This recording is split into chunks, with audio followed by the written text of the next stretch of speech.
All right, great, thanks. Folks, thanks for joining us today. My name is Dante Gagne, and this is going to be our discussion about development with accessibility. So we'll go ahead and just kind of go ahead and get started with the chat. So basically, we want to get folks together here. Let me go ahead and I'll introduce myself first. I'm a senior product manager on Visual Studio.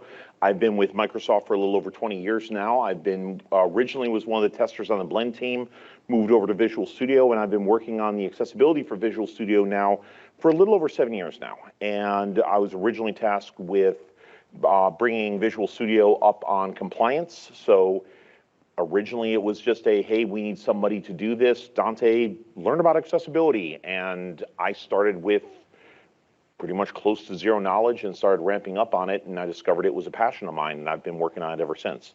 And as part of that, last year I had the opportunity to work on the Ability Summit, and that's where I met Anna. And Anna, why don't you go ahead and introduce yourself? Yeah, so hi everyone, really excited to see you all. Hope build's been going good. I'm Anna White, and I work as a software engineer here at Microsoft. I'm on the Intune team, so if you ever enrolled your phone with Intune, you might have touched something I wrote. And an optional fun fact about me is that I always forget to fill out the optional fun fact section of PowerPoints. I don't work in accessibility, but as a developer with a disability, I'm working, developing, and I'm living it. So that's what you gotta know. Yeah. So, and basically we would just kind of want to start the conversation here about where accessibility is working into people's workflows. So to give a little bit of context, about 5 or 6 years ago, I was talking to one of the higher managers in Visual Studio and talking about how we needed more accessibility related features in Visual Studio. And what he asked me was, how many enterprise customers are talking about accessibility? How many developers out there are saying, we want accessibility, we want more features, we care about accessibility? So I went out on this journey and started talking to engineers in general. And I said, where is accessibility in your process? And they looked at me and said, what are these words? We don't know these words. And I had a really, really challenging time. Even just enterprise companies across the board, most of them said it's not something we care about. Fast forward to around the end of 2022, COVID is where it was at the end of 2022. I'm not going to say it was over or anything like that, but that story became quite a bit different. And a lot more engineers were saying, we're understanding it now, we're starting to ramp it up. I had a lot more engineering companies who were talking about it, had already started working it into their processes, and the landscape had changed.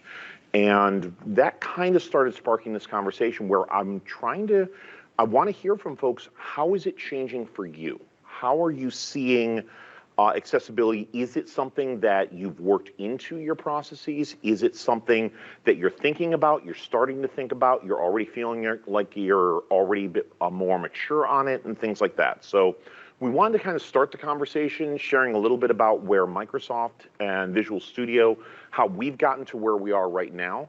And I want to give Anna an opportunity to talk about where accessibility has kind of worked into her workflow and how some of the things that we didn't necessarily think about as accessibility features have impacted her workflow and what it means to her.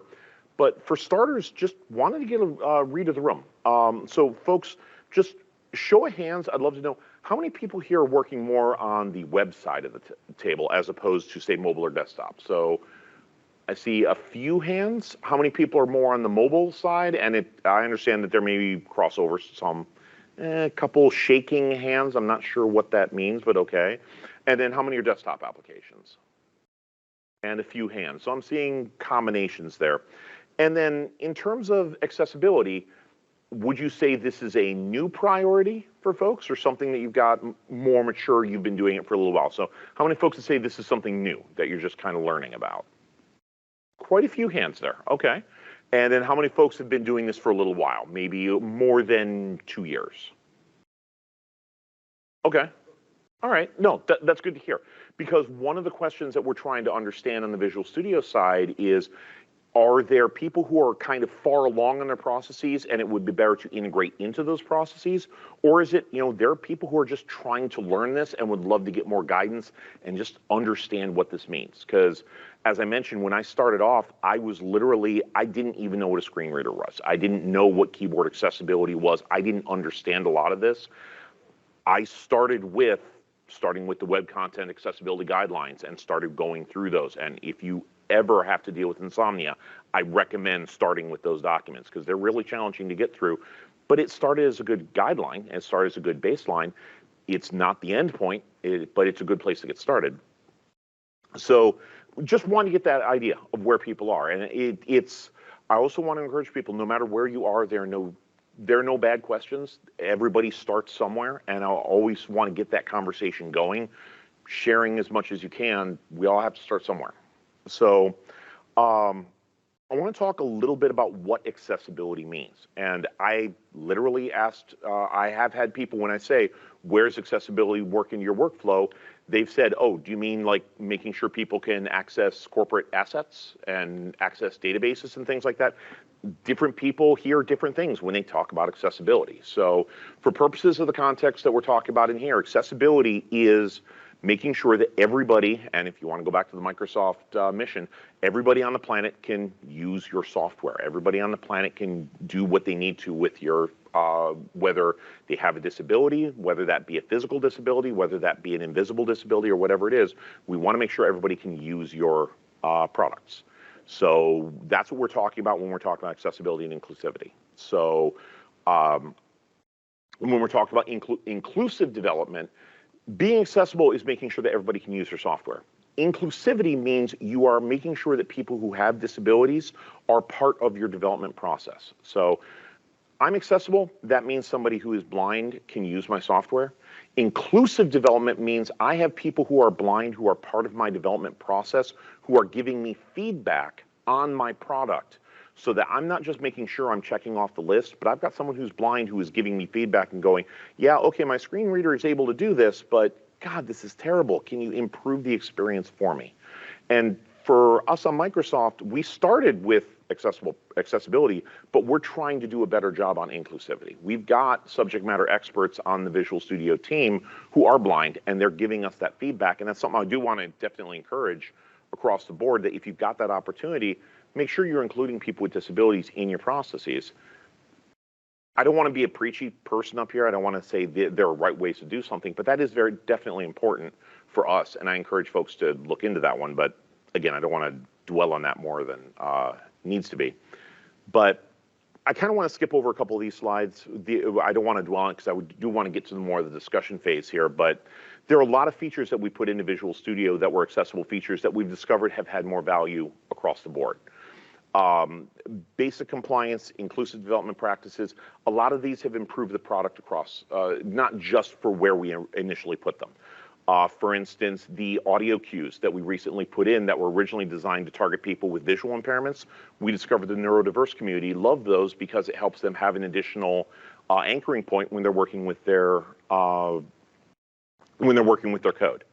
The inclusive development practices, making sure that you've got people with a wide range of abilities has provided value across the board, and people with a sensitivity to particular types of UI flows results in a better product overall. And I can go into more examples if people are curious about that.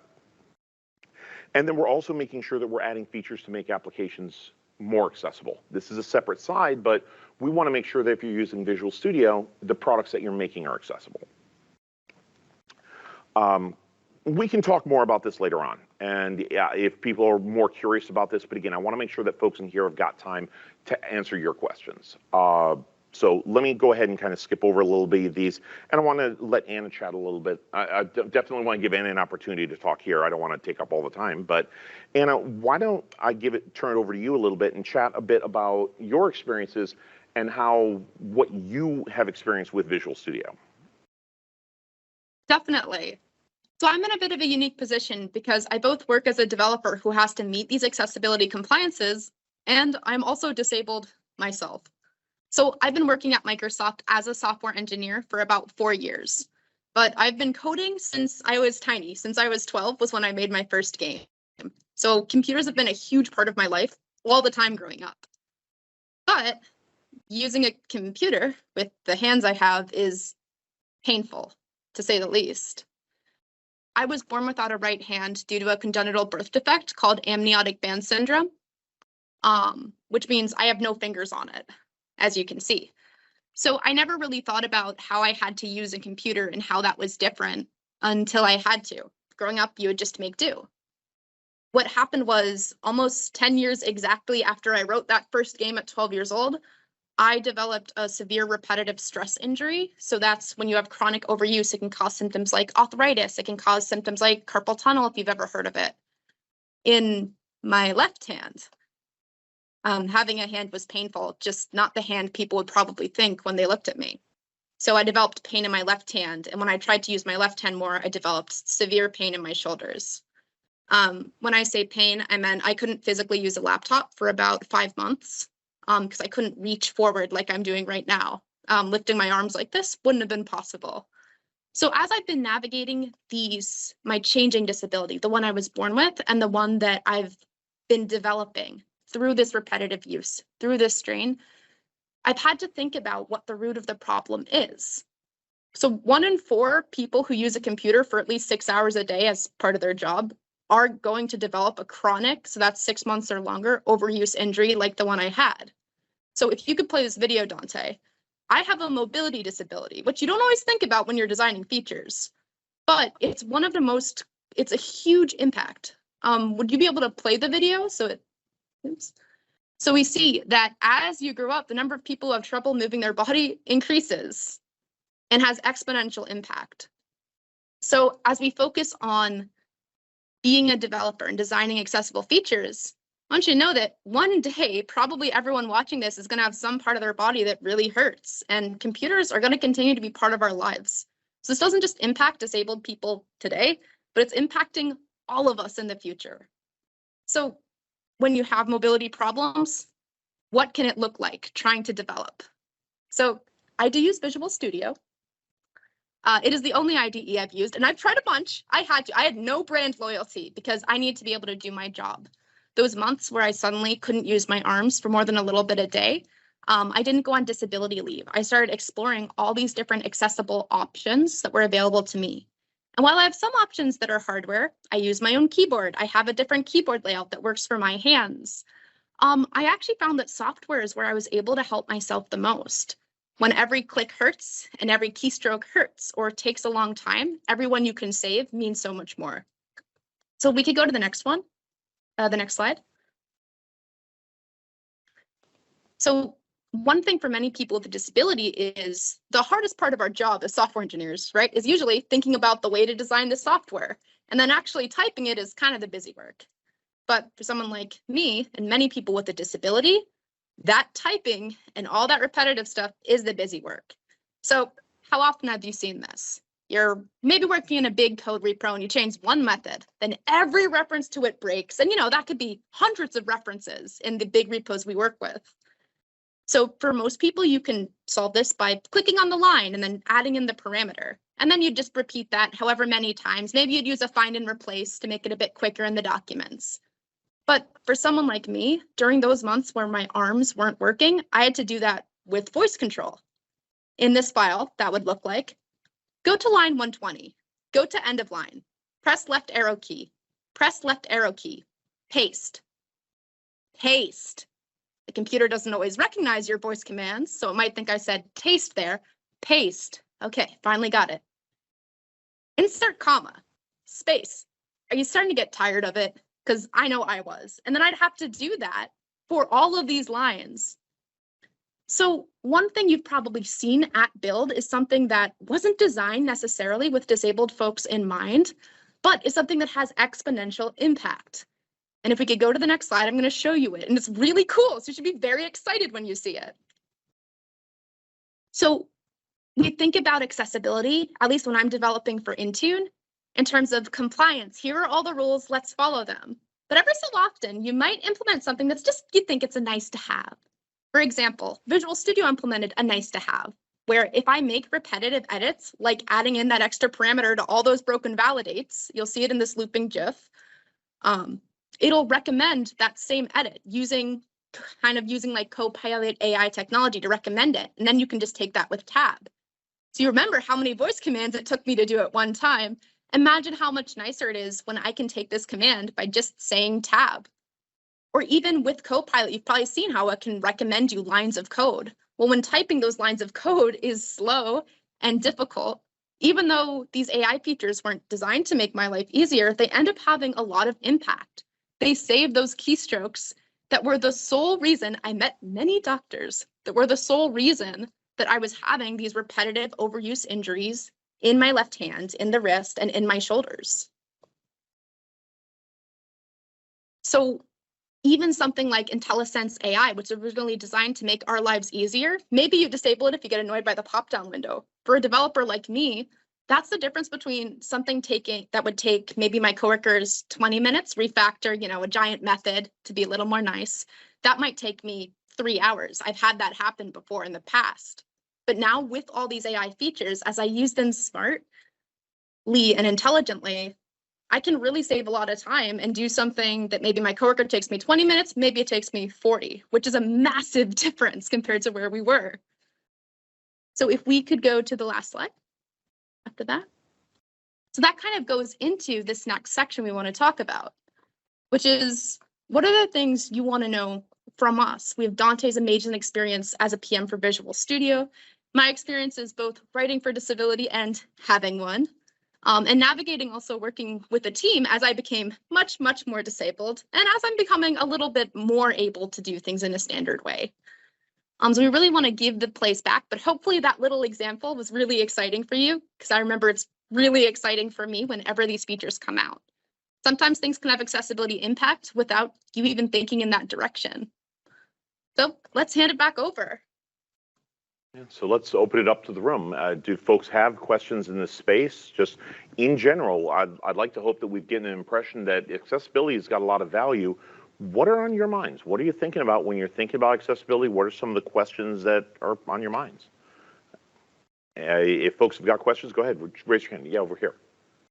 Okay, so the question is, how do we balance different needs? So like somebody who's ADHD versus somebody who's blind versus somebody who's colorblind and make sure everything's rendered. That's actually a great question, and one that we face quite often. A great example of that is a user who's low vision or uses magnifier tends to like very small indentation, which reduces the amount that they need to use scroll the mouse when they're got magnifier. So basically, if the code is together, they don't have to scroll as far when they're moving around. Someone who has dyslexia or character dysmorphia likes to have the code more spread out, which makes it easier to read. So these two are directly at odds against each other. They're complete opposites. In general, configurability. For a lot of disabilities and things like that, particularly when you're talking about cognitive disabilities, allowing the user to configure their environment to be what's most comfortable for them is what's going to be best. Another example of that is, I believe it's called Erland syndrome. Having contrast that's too high can cause letters on the screen to actually look like they're jittering around. So actually black text on a white background can cause the letters to look like they're moving around. People with low vision like to have as high a contrast as possible to make it easier to read. So in general, configurability is the way to solve a lot of those problems.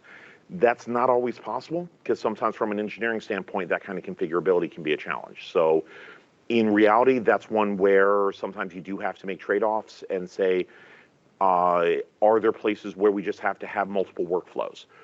For instance,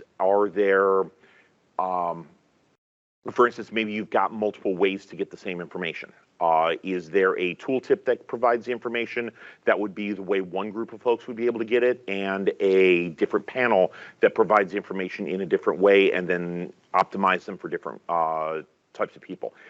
That's not the best route, but it can be a challenge. But in general, that's not an easy problem. But in a lot of cases, working with the people who have those disabilities and engaging with them, we haven't had too many cases where we haven't been able to solve that problem. So I'd encourage you, the short answer is configurability. Any other? Okay, so I see a couple questions from the chat. I'll go ahead and grab the top one on the top. For accessibility, not inclusivity, do we need to go beyond the Microsoft design guidelines, which are designed to be accessible in a basic way? If yes, what benchmark do you suggest? Can I take this one, Dante? Oh, please do. Go ahead. That example I had of me using voice control to make that edit was WCAG compliable because I could do it. So oftentimes the accessibility standards aren't about making experiences good, they're about making it physically possible. The same way that if you had a wheelchair ramp that was this steep, you could physically get into the building in a wheelchair. It'd just be really difficult. So I think using that as a baseline, and that's the amazing first step, is great. But if you take even just a couple hours, and I have to do this at work too when we're designing, because we don't have a lot of time. We can't always design a beautiful experience for all these different use cases that span the different disabilities. But taking a little bit of that time to think about like, where can we kind of get it for free? Like if you do web apps, like, okay, if this is ARIA compliant, or like if I'm trying to make an app and I'm designing it, like if you design an app with icons and then you also have text on the icons as labels, then someone like me who uses voice control, I can click that by saying like, click, draw. Whereas if you just have an icon, I can't say that with a voice command because it's just a picture. It's like little things, once you learn the difference, like little things like that you can do early on that go above and beyond what's technically required. You could just have me reach it by saying tab enough times until it physically goes through the menu to get to the item. We all probably use Visual Studio. We know there can be a lot of menu items sometimes. I've had to use software at my work where I say tab over 40 times to get to one item. So just thinking about those things early on can be really great because the standards are just like, have a ramp, not how steep it is. Dante, if you have anything to add on. No, absolutely agree with everything Anna said. Accessibility with Visual Studio, we used compliance as the starting point. It was what got us moving, and for me, it's what taught me about accessibility. It's what got me to understand it's not just about a screen reader and being able to get to all the controls with the tab key, which is where we started. It got me understanding about color contrast. It got me understanding about audio and photosensitivity and things like that. It's a starting point. But until you are talking to customers and getting the experience in their hands, you're starting your journey, but you're not there yet. I'll give an example, and this is the canonical example I keep giving. We had a blind developer come in with the debugger team, and they said, okay, show us how you debug with Visual Studio. And he started doing it. And the first thing he started doing was littering his code with console.writeline. And he said, why don't you use the watch window? He said, what watch window? Uh-oh. So we started explaining, okay, this is the watch window. The watch window was completely inaccessible. We had completely screwed up the watch window. So the engineering team went off and put all the attributes in, set everything up. All right, great, watch window is wonderful. Invited the engineer back in. All right, now here's the watch window. And said, okay, the variable of type int, the variable index of type int has value 3. The variable address of type string has, okay, great. And the developer said, no. Well, wait, that's compliant, isn't it? Yes, but let me show you. And he hit the down arrow. The variable address, hit the down, the variable of, and he just kept hitting the variable. I have to sit through all of that to get the value I want. God, yes, it's compliant, but it's driving me crazy. And it wasn't until they talked to the engineer and experienced the way he was using it that he understood, yes, it's compliant, but it's nuts. That engagement with the people that it's for is how you move from compliant to actually usable. And when you're talking to people who have worked in accessibility for a while, usable is the bar that you want to reach for. And that is when you put it in front of people who have worked with the product and on the product, and they say, yes, this is how I want my experience to be. And that's the bar that we shoot for. I would love to say Visual Studio is at that bar. And some areas of it are. We've gotten a lot better at working with our community. And honestly, I spend a fair amount of my time working on a mailing list for blind developers who give me feedback on here are better ways to do things, and we implement a lot of those. That is what we try to do. I wish I could say we do it across the board, but that's what I recommend doing. There's a phrase, nothing for us without us, and I'm probably getting the wording on that wrong. But I highly encourage you, work with your customers who have disabilities. They are your best source of information to get that right experience. Compliance is a huge first step. That is, you will learn a lot starting there. but that's not where you can't stop there. That's a great place to get started. Let's take another question from the room. Yeah, over here. So I've noticed a lot of ability stuff that by automation. So it helps a lot with like screen readers and like no visibility scenarios. And a little bit with like low visibility or color blindness as well. But I wanted to hear about some other accessibility scenarios, like you're talking about neurotypical stuff or like ADHD or anything like that. Are there any examples you have like that? Because the issue that I have is I don't know what I can do to kind of help with those other scenarios of accessibility and inclusivity. Okay, so the question is, we've got tools and things like that that are helping with visibility and UI automation properties and things like that, but what do we have tools for things like neurodiversity, ADHD, autistic, and things like that? That is a wonderful question, and that's something that we're really learning about right now. So the World Wide Web Consortium, the W3C, is the one that publishes the Web Content Accessibility Guidelines, or the WCAG guidelines, which are generally, for better and for worse, considered the gold standard for accessibility.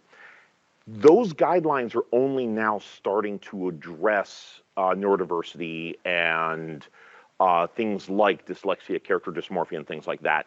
As the accessibility world is concerned, we're really only starting to learn about how to address cognitive load and making things better for people with neurodiversity. Realistically, on the Visual Studio side, the way we've been doing it is basically focus groups and putting in front of people who are willing to self-disclose that they have ADHD or identify as neurodiverse and are willing to give us feedback on it. So it really is put it in front of people who identify that way and get feedback. And neurodiversity is particularly tricky because you can have two people who identify as ADHD and have very different opinions. Case in point, the new UI refresh that we're working on for Visual Studio, we literally had two individuals, both who identified as ADHD. One of them said, "I really love this," and the other said, "Oh, no, no, no, no, no, no, no, no, no." And both of them identified as having the exact same disability. So that neurodiversity is a very challenging one to work with. And in general, it goes back to configurability. So that's one that we're still learning a lot about. So that's one I encourage you, get into the communities, look on news groups and things like that, and just talk to people who identify in that. And it's one that we have at Microsoft. We have our employee resource groups, and we have folks who come together and share their own experiences. We're just talking internally about people who identify that way to be able to say, share with us how you're feeling about it. Talk to your own folks. You probably have got other folks in your organizations who identify that way. Just talk to people, talk to your customers, and just get the word out there, because it's a space we don't know as much about as we'd like to. So, Anna, do you have anything you want to add to that one, or your own experiences, or anything? Any folks you've had? Yeah, I'll go quickly, but another option that's out there is you can kind of design instead by do a Google search as if you were trying to use it. So I've done this before, like, hey, what's a good piece of assistive tech for someone who's blind, right? You might find, I'm using that as an example. We already have tools that identify this. And you might find out, oh, there's the screen reader. Now I can download the screen reader and try to run through my software with it. You can also do that for other things and find out ways you can make your software work with different assistive tools people might already be using. So an assistive tool is something like a screen reader that works with software you've already written, but kind of adds on to it. So I use an assistive tool called AutoClick, which is instead of clicking the mouse, I hold the mouse still and it'll automatically click for me, because my wrist pain, anytime I can get rid of a mouse click, I'm gonna. A side effect of this is anything that has a hover action is really hard for me to use. So you wouldn't know about that, unless you talk to me, or someone else with carpal tunnel or with arthritis or something that has wrist pain, you might not know that. But if you looked up, what are some software for chronic pain, that's been some ways that I've gotten ideas, and getting those ideas for me to use personally, I've also been able to expand that when I'm developing features, when I'm trying to do them. So you might not be able to design something in your software necessarily that caters to everyone, but you can make your software compliant enough that the assistive tech many disabled people already use will work with it. That's another approach you can take too. That works. Thank you. So we'll take one from the chat. I'm a professor and I teach accessibility as part of programming. Is there a repository of features that I can suggest to my students? That's a great question. Visual Studio recently added an accessibility checker. That actually also ties into the next question, which tools are there in Visual Studio to help coders meet WCAG standards in Blazor or other .NET apps? Visual Studio recently added an integrated accessibility checker. It only currently works for XAML-based applications, so not really Blazor, unfortunately, but .NET apps that are based on XAML, when the application is running, there is, in the live visual tree, there's a button that will scan for accessibility issues, and it will show them to you in a special window. It's got a go to source function and everything like that. It uses the same engine as Accessibility Insights, if you're familiar with that tool. And we're working at bringing that to more desktop applications and things like that. So we're realizing that as Visual Studio is a IDE that we want people to use to make applications, we want people to use Visual Studio to make accessible applications as well. So this is a value add that Visual Studio is trying to bring more to the market, because there are people who are on this journey and asking us, help us out on this journey. Is more people are bringing that to our attention, we want to invest in this space. But as we need more people using those tools and letting us know how we can make them better so we can continue to invest in that space. So that's pretty much what we've got right now. And if people are letting us know where there are more gaps and things like that, we'll be able to do more with it. So and let's take another question from the room. Any other questions around here that we've got? Okay, so the question is, how do you get organizational buy-in for accessibility? And if you can't get organization-wide buy-in, where do you get the most bang for your buck? So for buy-in, I'll go back to kind of the first kind of boilerplate answer. So first off, the World Health Organization says that 1 in 10 people worldwide has got a disability of one kind or another. So if you're going to say we're going to not care about accessibility, it's possible that you may be cutting out 1/10 of your customer base of one kind or another.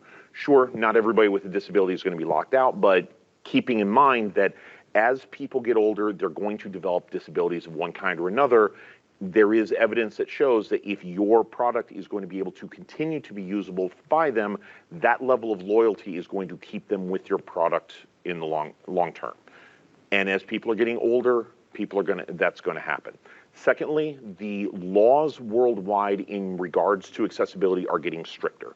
The EAA, and I don't remember what all three of those letters stand for, in the European Union has become more strict in terms of what you're allowed to, basically what is acceptable in terms of accessibility for consumer-facing applications in the European Union. If you look at the way it's worded, if you have a consumer-facing application that is not accessible, it can be pulled off the shelves in the European Union and banned. I have not yet heard of any application that this has been levied against, so I can't necessarily I'm not going to make any legal statements about how severe that is. But if you look at the way it's written, it could technically get your product yanked off the shelf. And if that's not a significant enough reason, I don't know what is. However, I have, Dante, if I can chime in for a second on that sure, part. please. So I have to be vague, but there was a case within a different part of Microsoft where an accessibility bug had been let go, and they kept deprioritizing every sprint. Accessibility bugs we have vendors that run test passes that, do accessible scenarios. Not every org will have this availability, but there was a bug detected from there that went on. Then the company gets a live site from a customer. And we learned that we legally had to pull the product from France, like for that month until it was fixed because of the guidelines at the time. I don't know if these are the newer guidelines, but that's a case. You can also look up, I think it was Pizza Hut was sued. Domino's was sued because their ordering app wasn't accessible for blind people at all. And it was, I think, like a multi-million-dollar suit. But that's like the de facto one people think of. But you see it happen in terms of like legal financial impact. Yeah. The other slightly less sledgehammer accessibility one on that one, I'll give you an example. There's another company I'm the interview, they requested anonymity, but it was a Fortune 100 company. They did a study where the particular UI that they were working on an internal business app, they did an accessibility pass on it, specifically focusing on neurodiverse individuals, trying to streamline the UI for their application. And they pulled in folks who were neurodiverse and optimized it for them, and basically said these folks are more sensitive to inefficiency in the UI. So they said, we're going to make this more accessible for folks who are neurodiverse. They saved, on average, between 600 and 800 milliseconds to work through this particular UI. When they calculated that out for the number of people who were going through that UI, it worked out to about $250,000 in savings per week. I won't talk about what company that was, but accessibility is one of those things that when you work on it, there are times when it can provide improvements for everybody who's using it. The people who you may be focusing in on initially may be people who have disabilities, but the benefits that come from working on it can result in improvements for everybody across the board. The canonical example, subtitles. They were originally designed for people who had hearing disabilities, but a lot of people use them in a lot of cases. That is a feature that, you know, it was originally for disabilities, but a lot of people have found value from it. So in many cases, accessibility work just results in a better product across the board. So to answer the second half of your question, is there an area that would have benefit? In the idea of shift left, having these benefits the earlier in the process, I would definitely say putting in the design phase is going to have the most value, because if your UI design is more accessible, at the end of the process, you're going to end up with a better overall. Of course, if your ending product isn't keyboard accessible, isn't screen reader accessible, you're going to have those problems, but realistically, having a UI design up front is going to be probably your best bet. If that doesn't work, the other end of it, where your UI developers, if they can get the keyboard design and everything like that, having a good keyboard model, your power users are going to have the best bang for their buck there, because if you've got full keyboard accessibility, your power users who hate to use the mouse, they're going to be just as happy over there. Visual Studio, we've got people who they hate to use the mouse. They don't want to use the mouse. If they're happy just over here banging away, the same processes that we use for the blind developer who can't use a mouse make the power users just as happy. So that whole thing of how do we, you know, if you can make a blind user and make it optimized for their workflow, you're going to make your power users just as happy. And again, the product overall is going to improve from it. There was one more handle. Oh, please go ahead. I had a case kind of recently where I was trying to, I wanted to advocate to add a little bit of accessibility in this, in this feature I was working on. But I when I was trying to push to get that time for it, we had a really busy sprint, a lot of different deadlines coming up. I did kind of what Dante was saying. I didn't frame it in terms of, I want this time to work on accessibility. I framed it in terms of what the impact of that is. So this will have this impact for this many users. It'll have this impact for that many users. So like, for instance, like it'll have this much impact for users using dark mode. And, you know, down low, you know, we know under the down low a little bit, users who use high contrast mode are also going to benefit. But because I'm saying it in terms of that, you know, bigger use case as a part of it, and then that it's accessible is like the icing on the cake. That's one way I've done that before. Perfectly said. Thank you. There was one more hand over here. I think we've got enough time for one more question. Why don't you go ahead? So yeah, so the question was, on a small team where you're just trying to get things done as best you can, how do you find time to accessibility features being down on the list? One thing that can benefit from there, and this is something that we actually dealt with in Visual Studio, if your team understands, so for Visual Studio, we actually, Julie Lewson, the VP for Visual Studio, at one point said, we need to get our accessibility issues taken care of. She told the product team, no features for an entire chunk of time. I think it was 3 months. We're getting our accessibility stuff fixed. And the engineering team went through I don't like to use the word pain, but it really is the right word here, figure out how to fix this stuff. And the entire engineering team got pulled off of new features, went through it, and the real lesson there was they gained the muscle memory and the skills to fix those issues And then once they had that, as they were working on the features, adding the accessibility things in as they went along became second nature. So it wasn't so much that do this, do this, do this, and then fix the accessibility issues. It became part of the natural process. So the number of accessibility issues, when we started off on this process, we literally had over 2,000 accessibility bugs filed. The number of bugs we had filed last month was 3. The number of bugs we're getting has drastically dropped because the engineers have, this has become part of their standard process, and we run accessibility insights. We run the accessibility test processes as we go along. We have regular accessibility as part of our code processes. Now, also last month was a light month, I'll be honest, but we are better at it because it's become part of our culture. So I completely understand where you are, but I will say as your team does this more often and gets used to it, it becomes easier just because once you build that muscle memory up, it becomes part of just what you're used to. It gets easier. At least that's what my engineers tell me. So I hope they're not beating me a line. We're just about out of time. If it's a short one, I can take one more.